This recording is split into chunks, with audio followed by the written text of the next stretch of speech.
말씀의 제목은 믿음으로 구원받는 그리스도인이라는 제목으로 함께 말씀을 나누고자 합니다. 우리 지난주에 우리 하나님께서 우리에게 주셨던 말씀 생각나시죠? 지난번에 무엇일까요? 그렇게 선수를 치면 네, 내가 여쭤보려고 했는데, 자, 우리 인생의 바구니에 담아야 될 것과 버릴 것에 대해서 우리가 지난주 잠깐 얘기했죠, 그렇죠? 그래서 우리 인생의 바구니에 뭘 담아야 된다? 우리의 삶의 태도가 되는 항상 기뻐하고 범사에 감사하고 시지하고 기도하는 이 삶의 습관을 거기에 담아야 된다. 그렇게 말씀드렸고, 또 우리가 뭘 담아야 된다? 예수 그리스도의 십자가의 구원의 복음을 우리 삶 가운데 담아서 결과적으로 우리가 어떻게 되자? 하나님의 바구니 안에 담기자.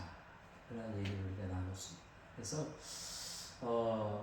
저와 여러분이 이제 벌써 2026년 두 번째 주를 맞이하고 있어요. 그래서 아마 한 주 동안 여러분의 인생의 바구니에 감사와 기쁨을 많이 담으시고, 또 예수 그리스도의 십자가의 구원의 은혜를 여러분의 삶에 이렇게 담으시고 누리시는 줄 믿습니다.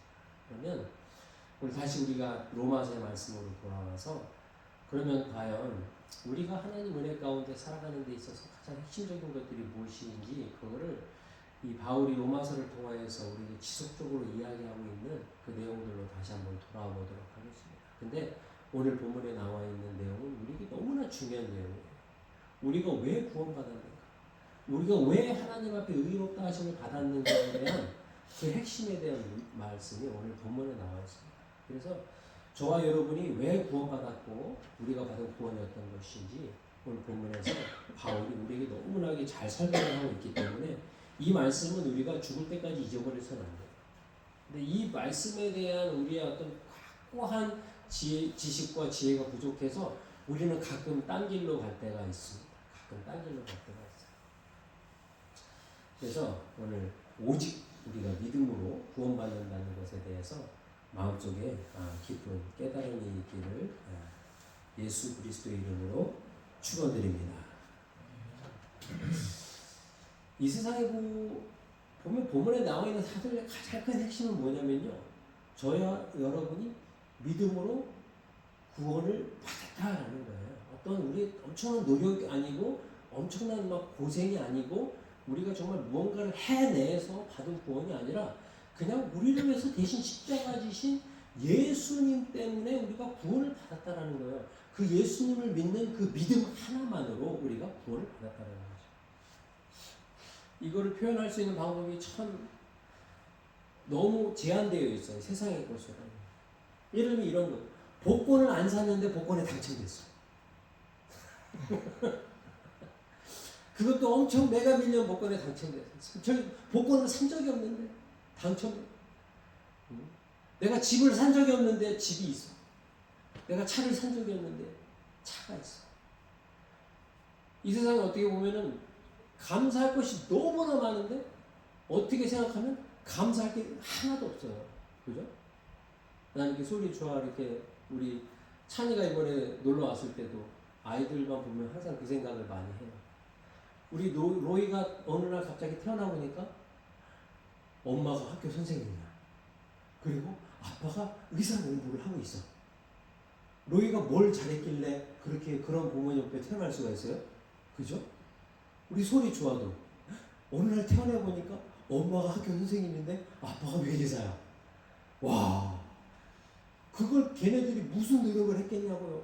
아무 노력한 게 없어요. 근데 어느 날 그렇게 돼 있는. 갑자기 태어난 날 그냥 그렇게. 이 세상에 감사할 게 너무 많죠. 그냥 얼굴 예쁜 거 보고 장가 들었는데 마음까지 착하고 믿음도 좋아. 왜 비웃어? 내가 알고 있는 게 다가 아니야? 목사님 얘기하는 거 아니에요?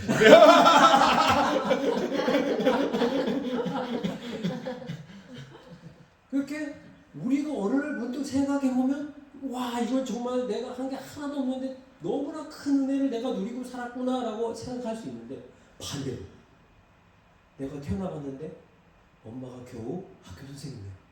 아빠가 고작 회계사야. 난 왜 이렇게 가난해? 라고 생각할 수도 있어요. 그죠?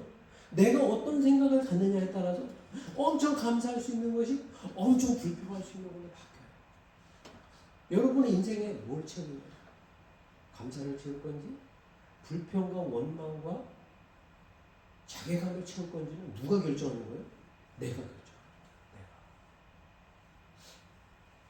저와 여러분은 감사와 은혜를 우리 인생의 바구니에 채울 수 있기를 예수님의 이름으로 축원합니다.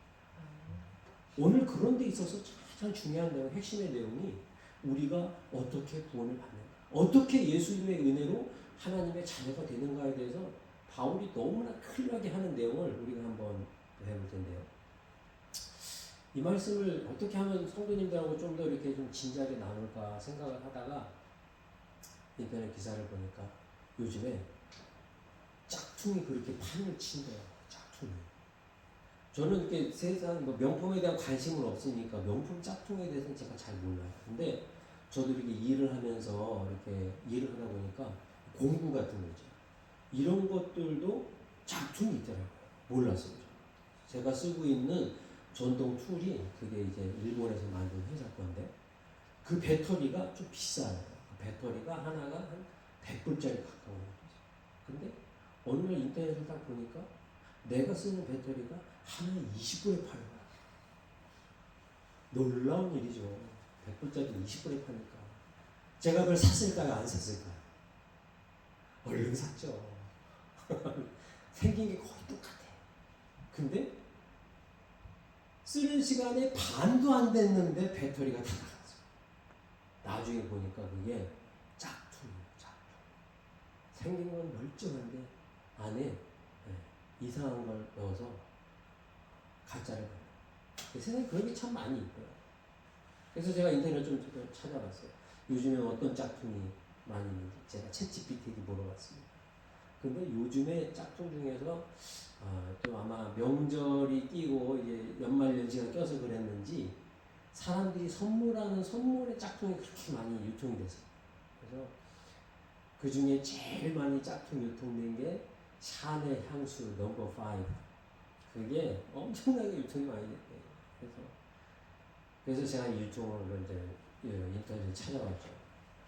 샤넬의 넘버 5를 어떻게 하면 진품과 가품을 구별할 수 있는지 여러분도 배워주십시오. 여러분의 집에 향수 몇 병씩 다 있잖아요. 그죠? 이런 거. 저는 본 적이 없어가지고 모르겠지만 거기 보니까 이 세 가지가 되게 중요해요. 첫 번째가 병의 디자인이 중요해요. 병의 디자인이 가품은 묘소리가 좀 뾰족하대요. 맨질맨질하지 못하고 묘소리가 뾰족하고 뚜껑이 살짝 헐겁대요. 진품은 딱 맞는데 살짝 헐겁대요. 그리고 라벨 뒤편에 보면은 이 제조 정보가 이렇게 써 있는 글씨가 이게 좀 살짝 좀 폰트가 이게 좀 살짝 조잡하다. 두 번째는 향기에도 또 특징이 다르대요. 향기의 특징이 냄새는 비슷한데 향기가 좀 약간 평면적이라 그래야 되나? 좀 이렇게 좀 깊은 향이 안 나고 평면적인 향이 나고 이 잔향도 여기에 이 알코올을 좀 나쁜 알코올을 쓰나 봐요. 그래서 잔향이 은은하지가 않고 이렇게 금방 사라져버리는 그런 현상입니다. 그리고 세 번째가 되게 중요한데 가격이 지나치게 저렴하다. 가격이 일단 지나치게 저렴하면 이건 확실할 것 같아. 왜냐면 제가 진품이 뭔지 모르니까 이거는 이제 두말할 것도 없이 가격이 너무 싸다 그러면 이거는 일단 가짜라고 의심을 해야 되는 거예요. 근데 우리는 어때요? 진짜인데 가격이 싸면 좋겠다라는 마음이 확 있잖아. 그죠? 그래서 우리는 그게 가짜여도 진짜일 거라고 믿고 싶잖아요. 왜? 우리가 좋아하는 건 뭐기 때문에? 그 가격이기 때문에. 전에도 한번 말씀드린 것 같은데 저희 이제 큰 누님이 이제 리치모드 사시다가 올라오시게 되면서 저희 집에 잠깐 머무실 때가 있었어요. 머무실 때 물론 이제 식구들이 이제 오랫동안 같이 머물면 좋긴 한데 사람들이 이렇게 오래 있다 보면 불편하잖아요. 그래서 누님이 이제 이사를 나가야 돼가지고 집을 알아보고 있었어요. 그때 지금부터 한 10년 전 전이니까 그때 웬만한 타운하우스 렌트할 때 한 1,500불 정도 했었어요. 그 당시에 1,500불 정도 했는데 광고가 나. 타운하우스 렌트 하는데 500불을 만들었대. 누님이 그걸 딱 보더니 그 크라이리스트에서 그 광고를 보고 이거 바로 계약하러 가야 된다. 근데 내용을 다 보니까 좀 약간 이상한 거야. 자기가 나이지리아에 살고 있는데 디파짓을 첨부를 해주면 바로 키를 보내주겠다는 거지. 그래서 누님이 빨리 거기 나이지리아로 돈을 보내야 된대요. 근데 딱 봐도 이거는 좀 뭔가 이상해. 아닌 것 같다. 이거 누님이 되게 서운해하는 거야. 야, 너 내가 이렇게 집을 싸게 이렇게 렌트하는 거를 네가 지금 배합하는구나. 그런 얘기를 막 하면서. 근데 나중에 안 하길 잘했지. 그 집에 가니까 그 사람 올려놓은 걸 보니까 진짜 그 집에는 사람이 살고 있고 기존에 집 주인이 살고 있어요. 나이지리아에 살지가 않아. 근데 우리는 어떻게 뭘 믿고 싶은 거야? 그 뭐 컨텐츠 뭐 그게 사실이냐 아니냐는 별로 믿고 싶지 않아요. 뭘 믿고 싶어요? 그 가격을 믿고 싶은 거야. 그러다 보니까 그런 거를 등한시 여기는 경우가 있죠. 어떻게 보면 이 부분이 되게 중요한 것 같아요. 그죠? 가격. 그거에 합당한 가격. 그런데 우리가 지금 이야기하고 있는 이 구원, 우리가 지금 함께 이야기하고 있는 예수 그리스도를 믿는 믿음으로 인한 하나님의 의롭다 하심, 그 의롭다 하심으로 얻게 된 죄 가운데 멸망하지 않는 구원, 하나님의 자녀가 되는 것, 하나님의 나라에 영원히 사는 것, 이 가치는요 너무나 크거든요. 너무나 커. 그런데 이 너무나 큰 가치에 비해서 그 가격, 우리가 지불해야 되는 그 가격이 이게 좀 약간 사기 같은 거야. 이게 믿기지가 않는 거예요. 그죠? 한마디로 샤넬 5 향수를 그냥 10센트에 주겠다는 사람하고 비슷한 상황인 거예요, 지금. 이해가 가시죠? 그래서 많은 사람들이 예수를 믿는 것을 주저하는 사람이 많아요. 예수님이 우리에게 주겠다고 하는 게 너무 뻥 같은 거예요. 이게 다 가짜 같은 거예요. 설마 영원히 사는데 하나님의 자녀가 되는데 죽으면서 구원을 받는데 이게 그냥 예수를 믿는다라고 하는 그 믿음이면 된단 말이야? 에이, 이 세상에 그런 게 어디 있어? 조금만 똑똑한 사람들은 이게 다 가짜일 것 같다라고 생각하는 거죠. 저도 그래서 처음에 예수님 안 믿을 때 그 부분이 저한테 걸렸어요. 다 똑같은 거야. 예수 믿으면 구원받고 뭐 슬픔이 없고 눈물이 없는 하나님의 나라에서 영원히 함께 산다라는 것은 사람들이 이 땅에서 고생하는 사람들을 속여먹기에 너무나 딱 좋은 설정이 아니냐. 이거는 가짜일 가능성이 99.9%라고 생각을 해요. 가격이 너무 싸. 그 정도 되려면 적어도 불교에서 그런 거 있잖아요. 도를 득도하기 위해서 막 스님들이 막 가부좌를 들고 막 잠도 안 자고 밥도 안 먹고 뭐 등신불 뭐 그런 영화 보면은 막 깨만 먹어가지고 지 몸에서 살이도 막 나오고 그러면 그 정도는 좀 그 정도는 뭐 천국은 아니어도 득도가 이해가 안 리저너블 하잖아요. 리저너블. 여러분 그 인도의 요가에서 요가도 이게 정신적인 수행 중에 하나잖아요. 여러분 요가의 수행이 우리가 생각하는 몸을 이렇게 트는 이런 것만 있는 게 아니에요. 엄청난 고통을 참는 요가들이 많더라고요. 코에다가 고충을 붓는 걸 참는 그런 요가도 있더라고요.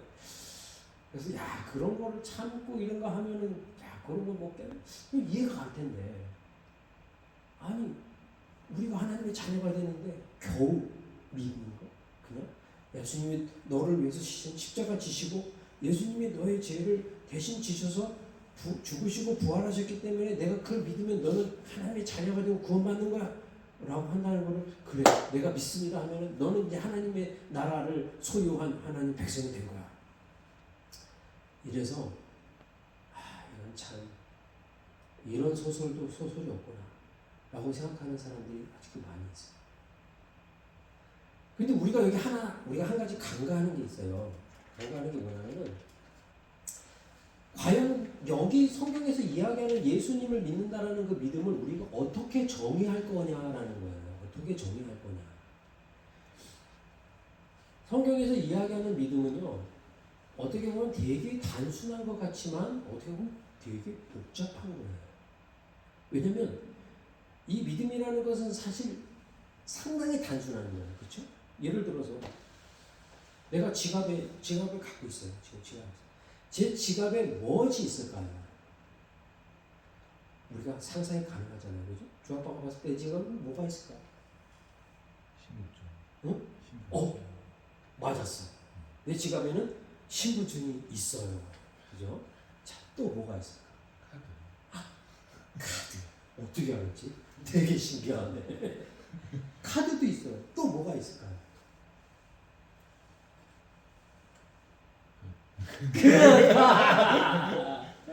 네. 아니, 물론 제 신분증에 여기 영수증도 있고 뭐 여러 가지가 있지만 이거는 우리가 뭘 바탕으로 한 거예요? 우리의 경험을 바탕으로 우리가 그걸 아는 거예요. 그죠? 그래서 그거를 알고 있기 때문에 그거에 대해서 주와 아빠는 관념적이긴 하지만 그거에 대한 확신이 있어요. 그렇죠? 이걸 믿음이라고까지 얘기하긴 그렇지만 믿음 비스무리한 그런 관념을 통한 지식이. 그렇죠? 근데 당장 지옥불에 가서 떨어져서 죽을 수밖에 없는 죄인인데 당신은 예수를 믿으면 구원을 받습니다라는 얘기를 했을 때 내가 그거를 직관적으로 믿고 받아들일 수 있을까요? 우리가? 그거는 또 별개의 얘기예요. 별개의 얘기. 여러분, 그냥 단순히 우리가 믿는 단순한 그 믿음으로 사람들이 정말 죽지 않고 영원한 구원을 받았던 사람이 성경에 나타납니다. 그죠? 대표적인 사람이 누가 있을까요?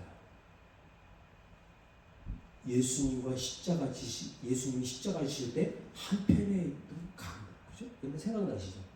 한편에 있던 강도는 예수님을 막 조롱했어요. 야, 네가 하나님의 아들이면 나는 그냥 배트맨이다. 뭐 예수님을 놀리면서 막 조롱하고 그러다가 야, 너 스스로를 구원해봐 막 이러고 있는데 옆에 있던 그 사람, 야, 닥쳐. 우리는 죄인이지만 이분은 죄가 없는 분이야. 예수님, 혹시 여러분, 이거 하나님의 나를 좀 기억해 주십시오. 라고 예수님께 그 사람이 부탁을 드려요. 예수님이 그 사람에게 무엇을 약속했어요?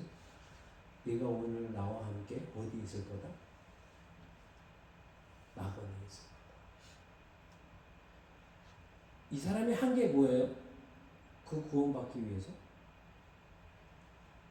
직관적으로 그냥 당신은 하나님이고 나를 구원할 수 있는 의로운 분이다 라는 걸 믿고 그걸 그냥 이야기하는 거예요. 너무나 심플하고 너무나 간단한 것 같지만 여기는 어떤 게 숨겨져 있냐면요, 그 하나님이 창조하시고 이것을 다스리시고 예수님을 통하여서 우리를 구원하신다라는 그 세계관, 그걸 포함하고 있는 거예요. 이 세계를 만드신 건 하나님이고 이 세상을 구원하실 하나님의 계획은 예수 그리스도다 라는 걸 인정하는 거예요. 이걸 인정하는 거예요. 여러분, 이걸 인정하고 그 안에 들어가는 게 우리의 믿음의 고백의 키가 되는 거예요. 그래서 우리의 믿음의 고백은요, 뭘 인정하는 거냐면 하나님의 통치하심, 하나님의 구원하심, 그것을 예수님을 통하여서 나에게 하신다라는 이 큰 세계관을 받아들이는 거예요. 그것이 우리의 믿음의 시작점인 거예요. 내가 그냥 그것을 믿냐 안 믿냐라는 어떤 그런 관념적인 지식에 관한 게 아니라 이 세계관을 믿느냐라는 거예요. 하나님이 우리를 구원하겠다는 그 계획을 믿느냐라는 거예요.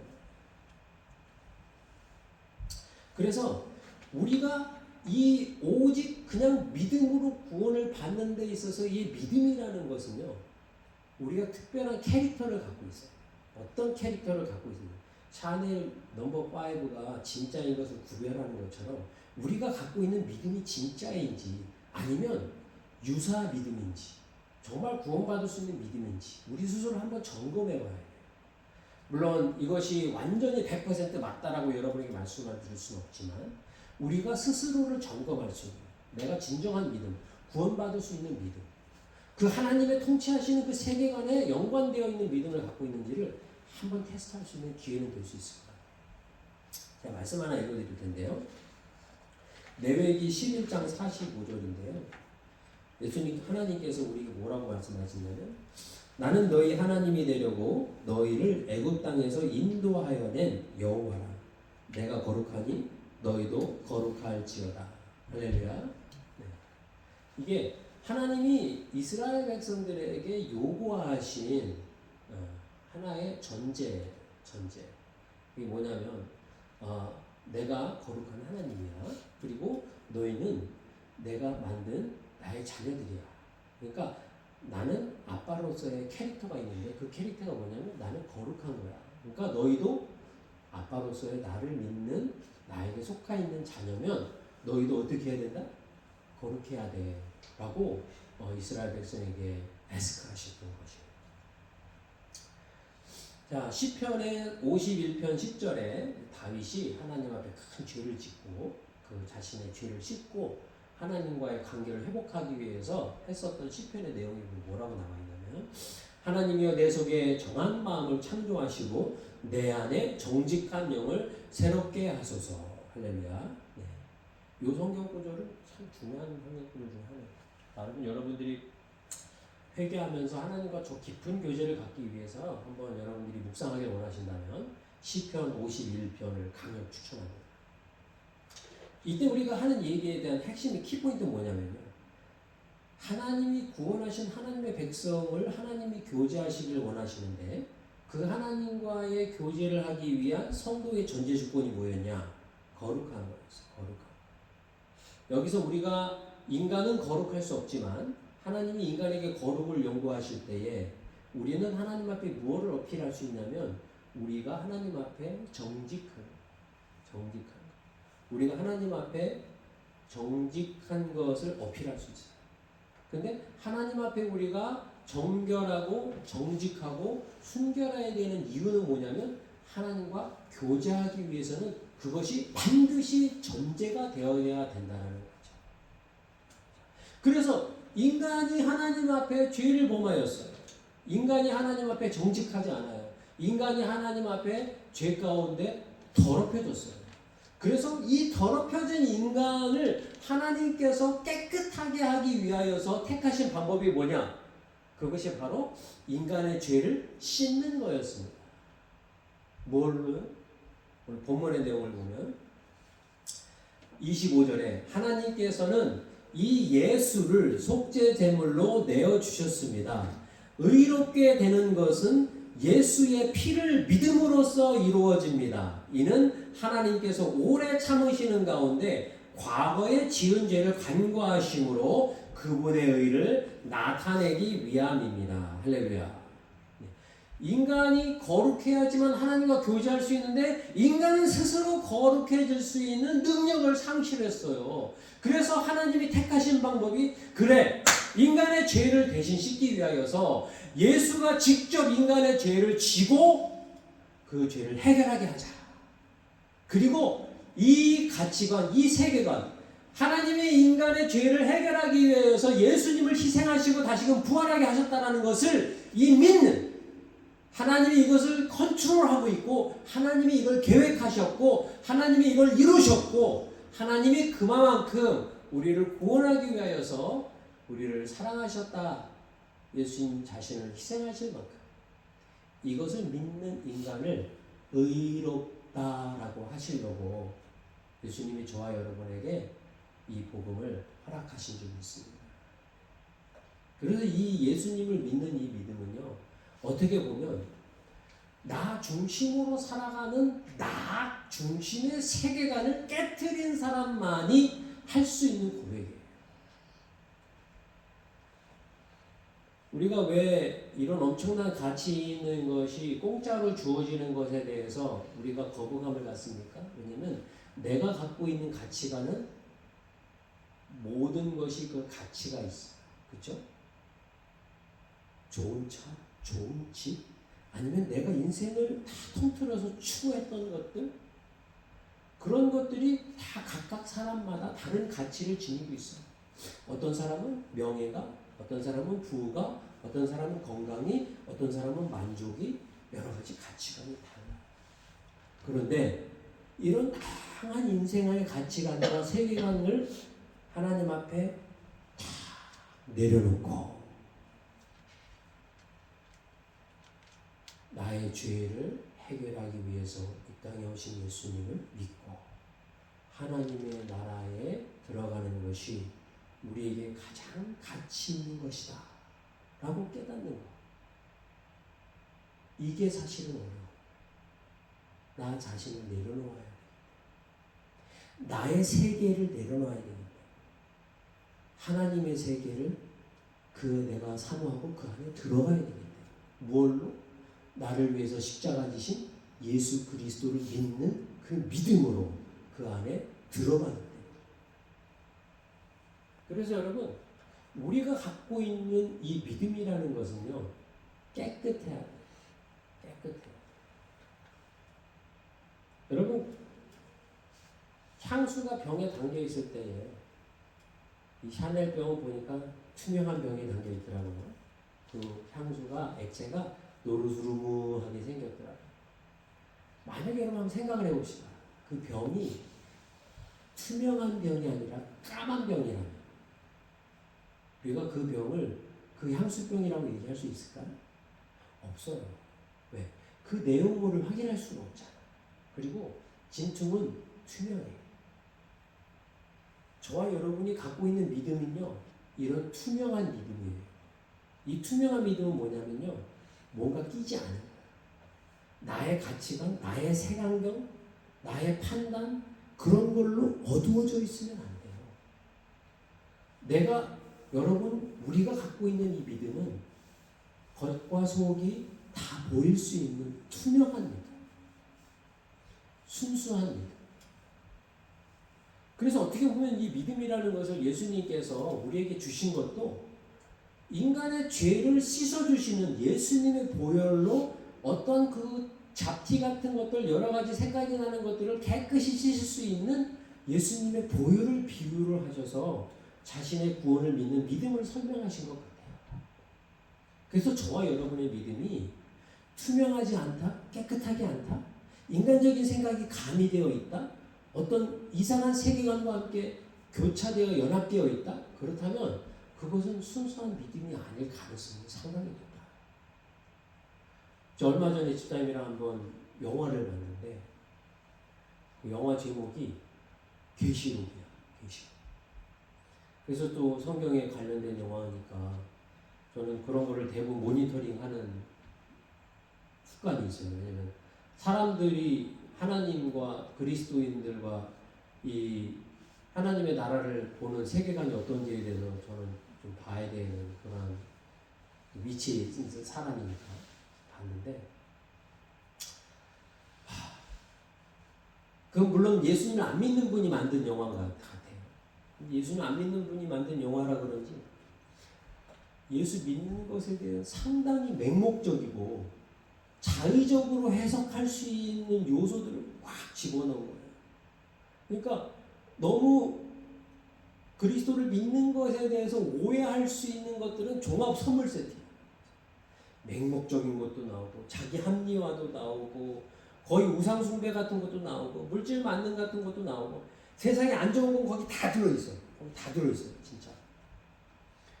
물론 오늘날 현대 교회가 그런 것들이 없지 않아 일어날 수는 있어요. 그런 현상이 완전히 없다라고 얘기할 수는 없을 것 같아요. 그렇지만 본질은 그게 아닙니다. 본질이 그게 아닌데 빨간 병에다가 복음을 담아놓고 복음을 빨갛게 보이게 해놔. 저와 여러분이요 투명한 병이에요. 만약 저와 여러분이 까맣고 노랗고 빨가면요 우리를 통해서 예수 그리스도를 믿는 믿음을 보는 사람들은요 무지개색으로 보일 거예요. 까맣게 보일 거예요. 근데 만약 저와 여러분이 투명하다면 우리들이 뭐 의롭고 착하고 이 얘기를 하는 게 아니에요. 꾸밈없이 나 중심의 색깔과 세계관을 내려놓고 하나님의 나라가 가장 값지고 고귀하다는 것을 인정하는 그 세계관 안에서 아무런 조건 없이 받은 그 은혜가 너무나 값지기 때문에 내가 가지고 있는 것들을 사람들에게 나누고 희생하고 사랑하는데 거리낌이 없는 투명한 믿음을 갖고 있다면 사람들이 우리를 통해서 보는 복음은 어떨 것 같아요? 아주 깨끗하게 보이겠죠. 있는 그대로 보이겠죠. 그래서 저와 여러분이 갖고 있는 그 믿음은 투명해요.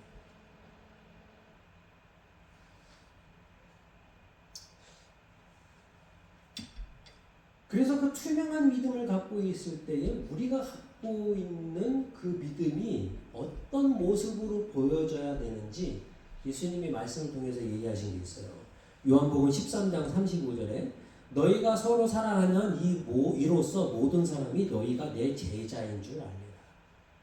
요한일서 4장 7절에 사랑하는 자들아 우리가 서로 사랑하자. 사랑은 하나님께 속한 것이니 사랑하는 자마다 하나님으로부터 나서 하나님을 알고. 할렐루야.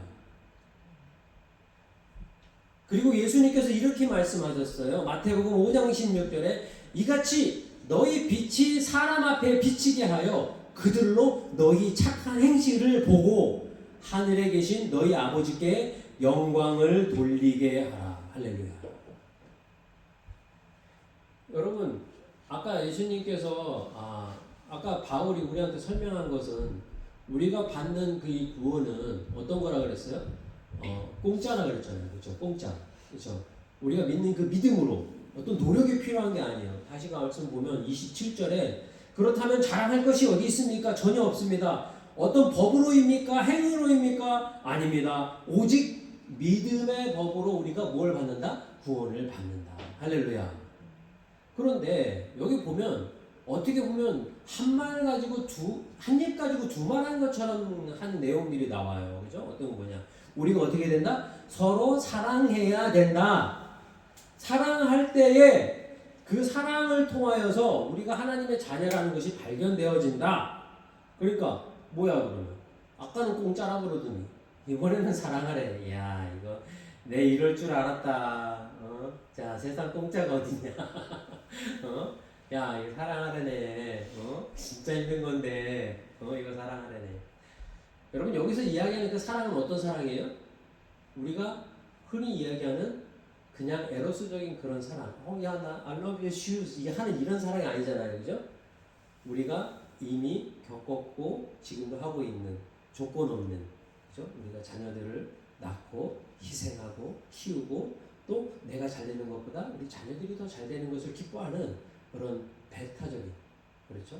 우리가 정말 아가페오의 사랑을 하기는 100% 한다고 장담할 수는 없지만 정말 부모로서 또 사회의 어떤 누군가로서 누군가를 희생하며 섬기는 상황을 우리는 성령 때문에 경험해본 경험이 있잖아요. 그렇죠? 그 사랑을 이야기하고 있는 거죠. 거기에 야고보서에서 이런 말씀까지 해요. 2장 17절인데 이와 같이 행함이 없는 믿음은 그 자체가 죽은 것이다. 이거 봐. 더 세게 나오네. 그러니까 야고보서에서 하신 바울의 이야기는 뭐예요? 오직 우리는 뭘로 구원받는다? 믿음으로 구원받는다. 근데 믿는 사람에게는 어떤 일들이 나타나냐? 그랬더니 사랑이 나타나는 거예요. 예수님도 보니까 너희가 서로 사랑하면 사람들이 내 제자인 줄 안다는 거지. 그러니까 결론은 뭐예요?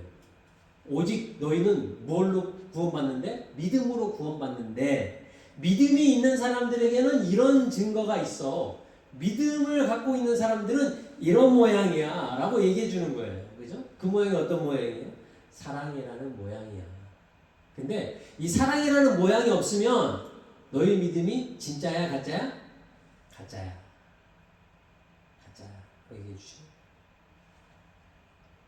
향수병이 투명해서 그 안에 있는 향수를 봤는데 그 안에 드는 향수가 노란색이야. 그럼 우리는 어떻게 관념적으로 이 향수는 진짜일 가능성이 높아요, 낮아요? 그 샤넬 향수를 경험해 봤을 때는 진짜일 가능성이 높죠. 왜? 색깔이 노라니까. 그렇게 보이니까. 병이 투명해, 색깔이 노래. 그 얘기를 지금 하고 있는 거예요. 야, 너네 예수 믿어? 오케이. 예수 믿으면 너네가 무슨 색깔이어야 돼? 사랑의 색깔이어야 돼. 근데 딱 보니까 사랑의 색깔이 아니야.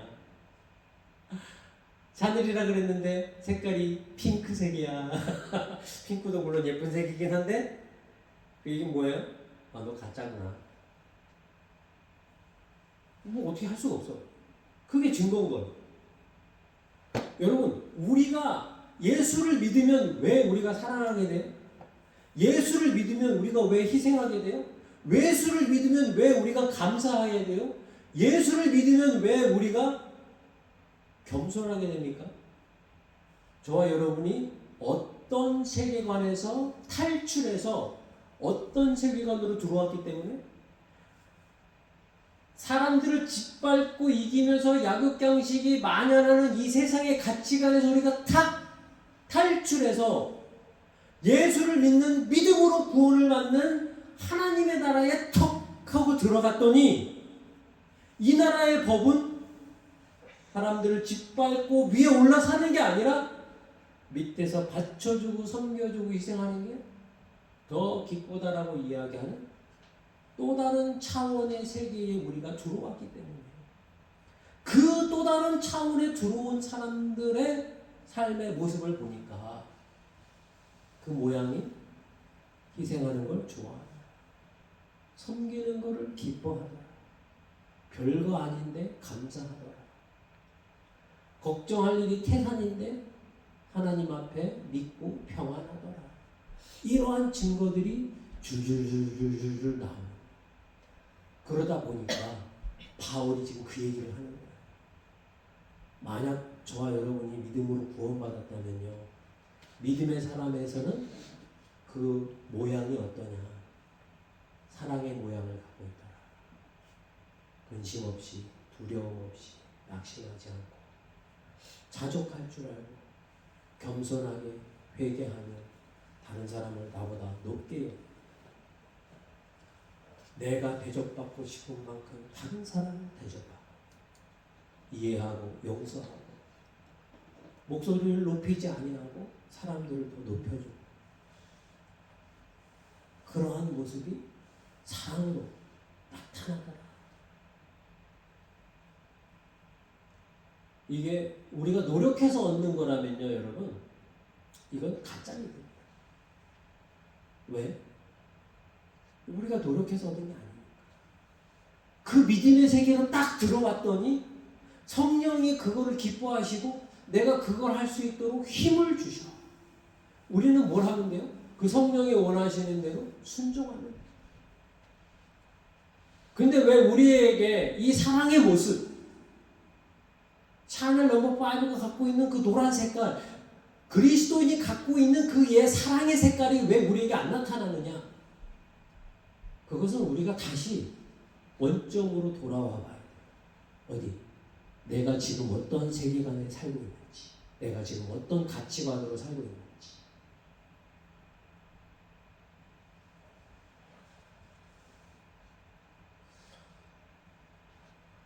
그리고 향수가 진퉁인지 가퉁인지 알게 되는 또 하나의 증거, 우리가 생각해 봤을 때 아까 얘기했는데 그 고유한 향기, 좋아.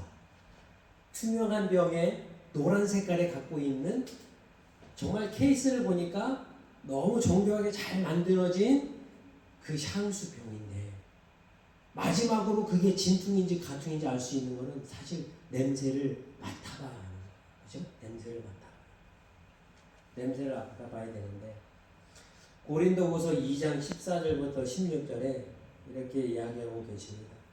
항상 우리를 그리스도 안에서 이기게 하시고 우리로 말미암아 각처에서 그리스도를 아는 냄새를 나타내시는 하나님께 감사하노라. 우리는 구원받은 자들에게나 망하는 자들에게나 하나님 앞에서 그리스도의 향기니 이 사람들에게는 사망으로부터 사망에 이르는 냄새요, 저 사람들에게는 생명으로부터 생명에 이르는 냄새라. 누가 이를 감당하리요? 할렐루야. 제가 뭐 향수 얘기를 했기 때문에 이 말씀을 뽑은 건 아니에요. 저와 여러분이 만약에 김치를 먹고 막 얘기를 하면 우리 입에서 뭔 냄새가 나요? 김치 냄새가 나요. 그죠? 근데 만약 저와 여러분이 향기로운 과일을 먹고 딸기를 잔뜩 먹고 얘기를 한다고 생각해 보세요. 그럼 무슨 냄새가 날까요?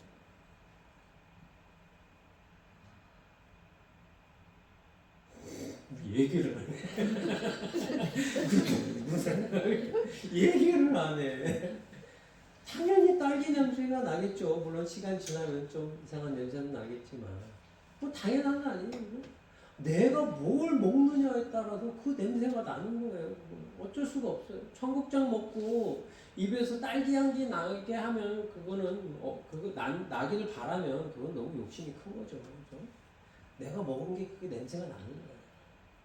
만약 저와 여러분이 우리가 만약에 향수병이고 이 향수병, 투명한 향수병에 예수님의 향기를 담았으면 우리가 병을 열었을 때 예수님의 향기가 나야 되는 거예요. 저는 근데 이러한 고백들을 들을 때 참 너무 하나님께 감사해요. 옛날에도 마리나 자매님이 동생하고 얘기를 하다가 언니 요즘 너무 많이 변했어. 얘기를 들을 때 전에 어땠는지 잘 모르겠는데 얘기가 내가 전에는 이러한 향기가 난다. 예수 믿고 나서 나한테서 이런 향기가 난다. 이건 누구 향기예요? 내 향기가 아니에요. 내 향기는 여러분이 알잖아요. 그렇죠? 내 성격 알잖아. 근데 내 안에 예수님이 들어오셨어. 예수님의 향기가 나요. 결과적으로 저와 여러분이 어떤 믿음을 갖고 있는 이 믿음이 진짜냐 가짜는요. 우리 안에 뭐가 있는 게 이게 뭐가 나오느냐가 나요. 저와 여러분이 예수를 믿고 예수님의 나라에 들어가서 예수님으로 말미암아 살고 예수님을 정말 교제하며 살아가면 우리들이 이야기하는 게 예수님이 이야기하는 것 같고 예수님의 향기도 나고 예수님이 주신 기쁨과 은혜가 있을 텐데 말로는 하나님을 믿는다고 하면서 그 나라에 살지도 않고 예수님 안에서 교제를 얻고 내 안에서 예수의 향기가 아니라 원래 내 냄새가 풀풀 난다. 그러면 우리 믿음이 과연 바른 믿음인가? 내가 건강한 상태인가? 이런 걸 돌아볼 수 있어요.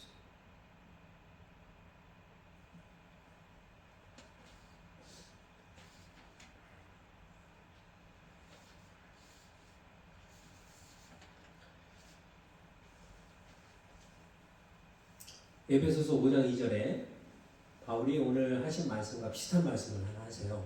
뭐라고 그러시냐면 그리스도께서 너희를 사랑하신 것 같이 너희도 사랑 가운데서 행하라.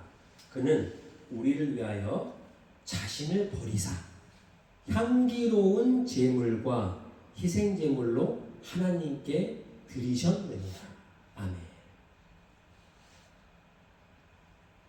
예수님이 저와 여러분의 죄를 씻기 위해서 희생의 제물로 드려주셨는데 그것을 하나님이 맡으실 때 이걸 어떻게 맡으셨냐?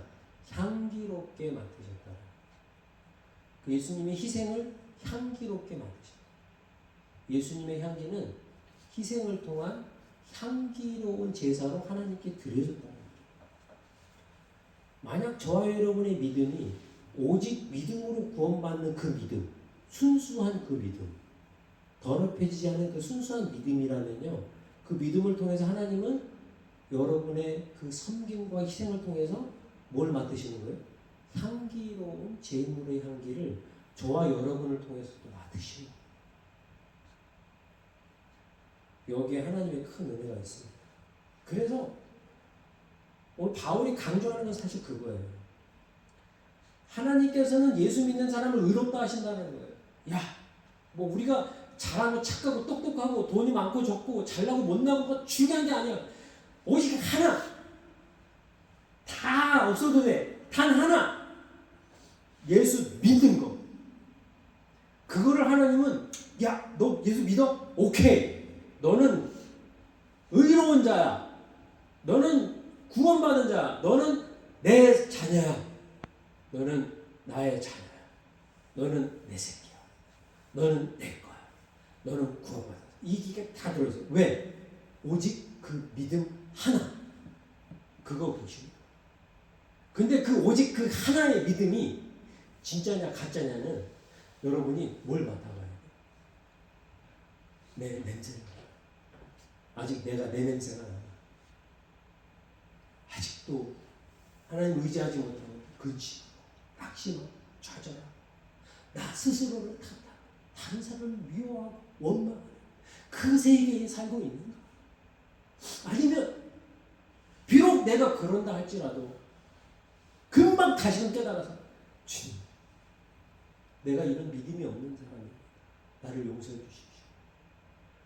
하나님께 회개하고 더러워진 병을 닦듯이 하나님 앞에 정결하게 회개하고 다시금 하나님 나라를 사모하며 내 안에 예수의 사랑을 담으려고 하는지, 비록 내가 믿음이 연약해서 그 사랑을 다 담지 못해도 돼요.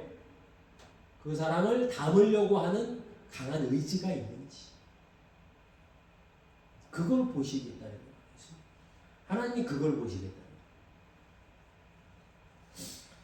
그래서 저와 여러분은 하나님 앞에 보여드릴 수 있는 우리의 가장 중요한 캐릭터는 사실 겸손한 거예요. 겸손한. 이게 오늘 본문의 말씀에서 보면은 아까 우리가 다시 한번 읽었었는데, 그렇다면 우리가 자랑할 것이 어디 있습니까?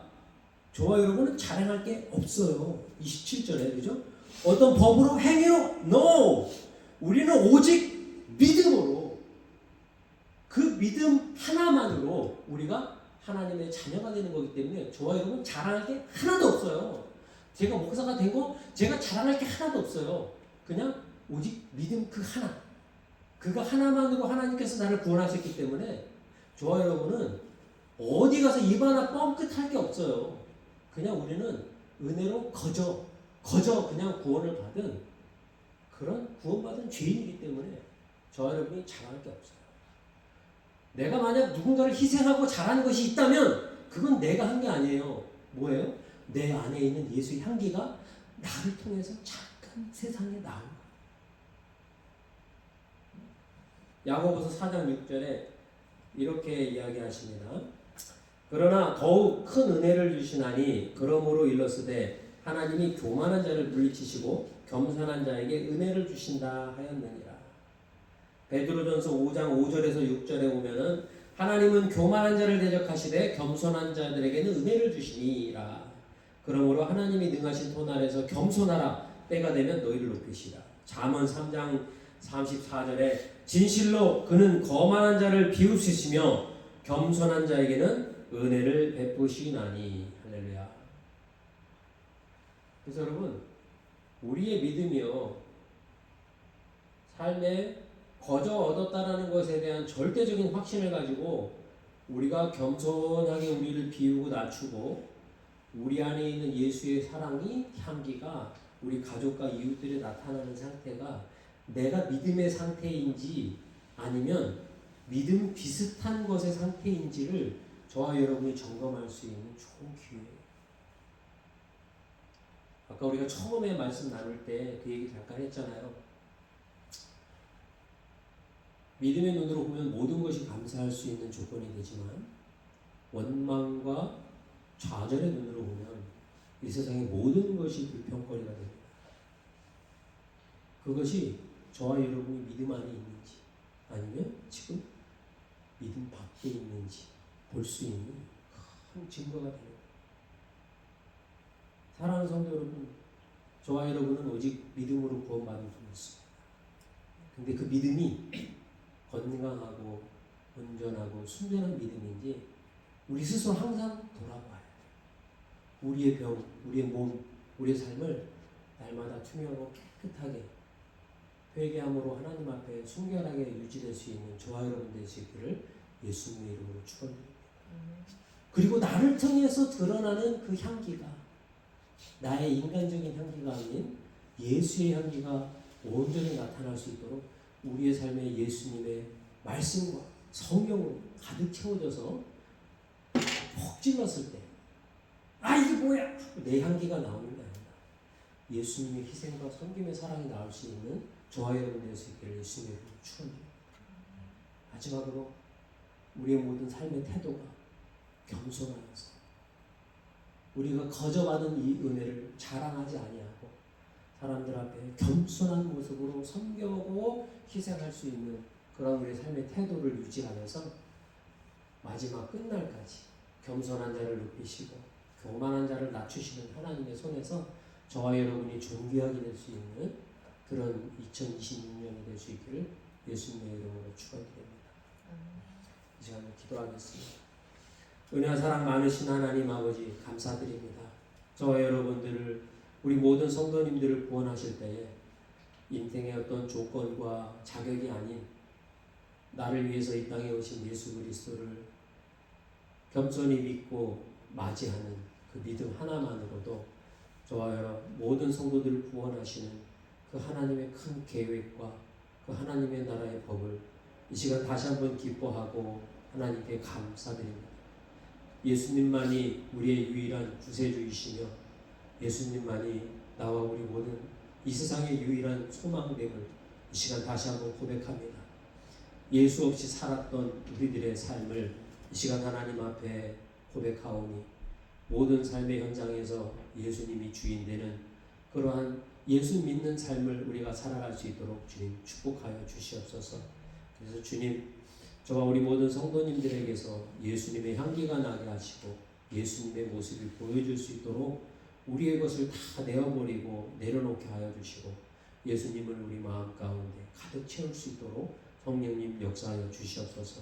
그래야 하나님 이 땅에 우리가 지나가는 곳마다 예수님 향기 나게 하시고 예수님의 모습이 나타나게 하여 주셔서 우리를 통하여서 하나님 이 땅에 예수님 믿는 사람이 늘어날 수 있도록 주님 축복하여 주시옵소서. 오늘 하나님께서 우리 가족들과 우리 모든 성도님들에게 그러한 은혜를 허락하여 주실 줄 믿사오며 감사드리며 우리를 권하신 예수님의 이름으로 기도드렸습니다. 아멘. 지금은 우리 주 예수 그리스도의 십자가의 은혜와 하나님 아버지의 그 크신 사랑하심과 성령님의 내주하시고 교통하시고 조명하시고 능력 주심의 역사가 오늘날 오직 믿음으로 구원받은 그리스도인들이 예수 향기 내며 살아가기를 마음속에 다짐하고 결심하는 모든 가정과 공동체와 삶의 현장 가운데 지금부터 영원히 함께 하시기를 예수님의 이름으로 축원드리옵나이다. 아멘. 우리 하나님께 감사 박수 드리겠습니다.